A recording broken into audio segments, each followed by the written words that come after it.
Hey everybody, it's Dave from ResinForce Products here at Clean Pro Supply. We're going to talk about ResinForce EasyMend. This is a 1-to-1 polyurea rapid setting product. On the label, you'll see where it says 20M. That means it's ready to grind in 20 minutes. We do that on some of our products, so you know recoat times, walking times, grinding times, whatever. Try to make it as easy as possible, which is why we call this EasyMend. What we're going to do here is we're going to cut these cracks. We're going to do some shot blasting to get the concrete prepped. And then we'll use this Bosch crack chaser, the BP9 shot blaster, and then some condiment bottles. These are 32-ounce ketchup bottles basically, but they're condiment bottles. And then we're gonna fill that in, and then that's what I'm used to fill everything. So this is the Bosch crack chaser. It's got a full shroud, and this is a 1/4 inch blade, V blade. So the shape of the blade is in the shape of a V, and we're gonna literally chase through the crack. We're not gonna cut, lift, turn, cut, lift, turn. We're just gonna contour through the crack. With the full shroud, the 1.5 inch cuff to the 2 inch hose, I'm gonna put my safety glasses on, and we're gonna get to town.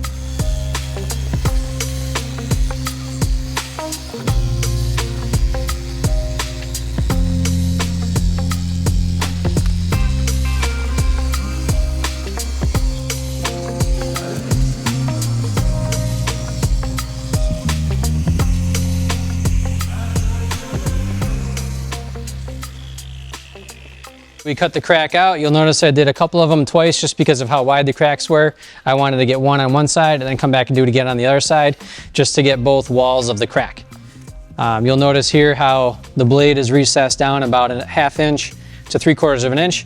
That gives us enough depth in the cut for the product to bond to the walls of the concrete.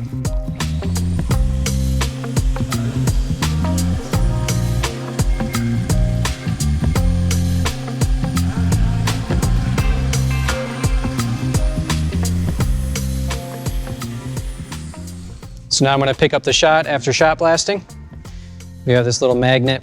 This magnet's great for doing edges, but for the sake of this video, we can just do this small area. Now we have the cracks cut out. We shot blasted this little area that's gonna resemble pitting right here. Next step is I'm gonna show you how to mix it, add sand, shoot it into the cracks, and then we can put it over across the pitting as well. We're gonna have this condiment bottle that we're gonna use to fill it. So we're gonna pop this top off. And then I'm going to use a razor blade to cut this tip because we want a bigger tip.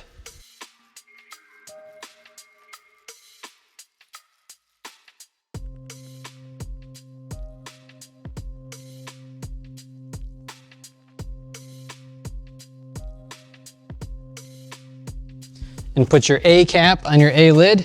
Don't mix them up because if you put the wrong cap on the wrong jug, it's going to almost weld itself shut. So now this is already starting to go.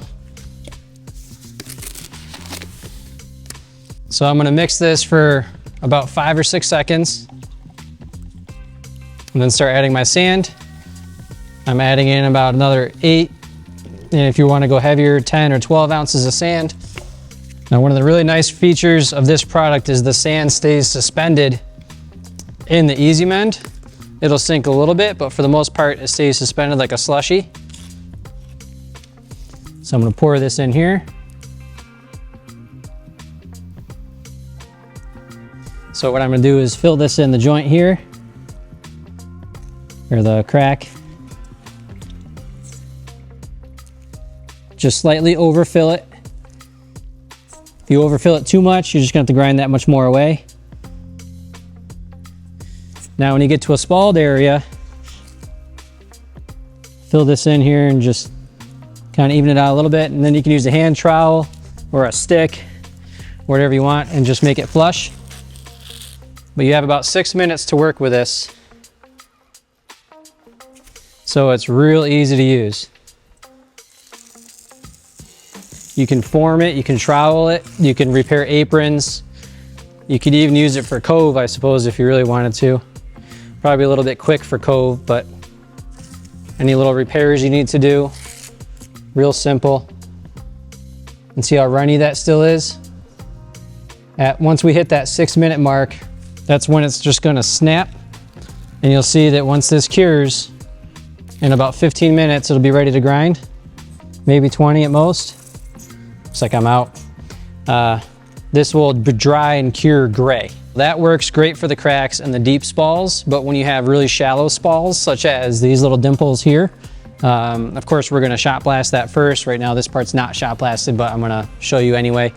For the really shallow spalls, you do not want to use sand because you want the liquid to be very low viscosity, penetrate the pores of that miniature spall or dimple, and that way when you go to regrind it, it doesn't pop back out.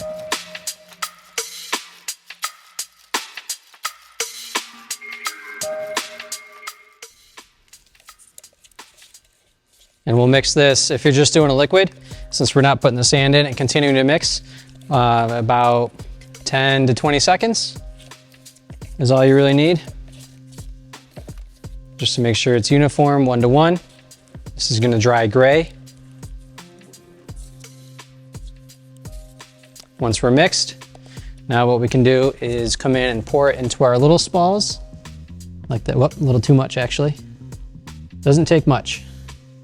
Another thing you could even do is you can use this to grout coat. Say I wanted to grout coat with it. I don't have a hand trowel right here with me now, but you can use this. Ground's a little dirty with some rocks, and then we'll grind that. You can see this is already starting to turn gray. That's how you know it's curing. And once it's rock solid, it's ready to grind. If you poke at it and it's a little bit mushy, it's still too early to grind. You do want to wait for this to be rock hard before you grind it. And if you're playing with it for about 5 minutes, then about 15 minutes after that, meaning 20 minutes after you started mixing it, you'll be ready to grind, and then just keep going. You're gonna save an entire day on a job using this product, because otherwise if you're using epoxy or something that's gonna take you 2 hours, 6 hours, 12 hours, then you have to come back the next day to grind your patchwork. You don't wanna do that. That's lost profit, that's lost time. You can't do as many jobs in a week. So this will speed things up. You get more jobs done in a week, less time, less labor, saves you money, makes you more money. This product has taken a lot of contractors that we're selling this to from a 3-day install down to a 2-day install, or a 2-day install down to a 1-day install, depending on how much patchwork is needed. Now that we've waited about 15-20 minutes, it's all cured and ready to go. You'll notice it's all gray now. It's no longer black. So we're gonna grind the surface of the cracks, spalls, pits, and then whatever we did there, just for demonstration purposes. Here we're just using a low grit aggressive cup wheel. I think this is 16 grit. This is just a 5-inch grinder.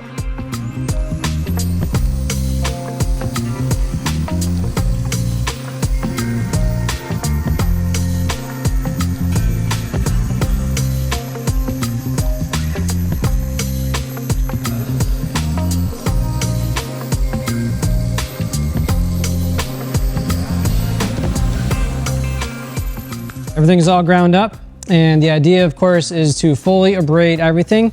So if there's any low spots, you do need to make sure it's scratched. If you didn't fill it enough, like there's a little spot right here that is a little bit glossy still. So that means I did not overfill it to then be able to grind it flush with the concrete. It's actually a little bit recessed still. If you grind an area and this happens, what you'd want to do is dig it out a little bit and then repatch that one spot and then regrind it again.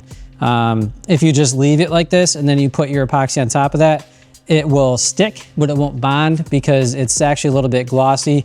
Even though it's textured, it's still cured over, the pores are closed up, it's not open like this, nothing's gonna penetrate and bond to it. So you would, that one little spot, you would want to grind a little bit deeper, repatch that one spot, and then finish with your system. But you'll notice over here where we kind of grout coated it, you don't have to get through everything. You just need to make sure it's flush and fully abraded. Because if you grind too deep into the floor, especially if it's pitted, now you're gonna have a belly in the floor and you don't want a belly in the floor. So here where we shot blasted, you'll see a little bit of the gray line here. That's where the patch is, and then it's flush with the concrete. We're not gonna dig it right back out, it just stays filled in. So then what we're gonna do next is vacuum the concrete and then move on to our epoxy coat. Hope everybody had a great experience learning how to use the EasyMend. This is again a 1-to-1 polyurea. You have about 6 minutes to work with it, and then you're ready to grind in about 20 minutes. No odor, you don't have to worry about that as well either. And if you have any questions, feel free to comment on this video or ask questions on the video, shoot me a message, give us a call or an email, whatever works for you, and we're happy to help. Take care.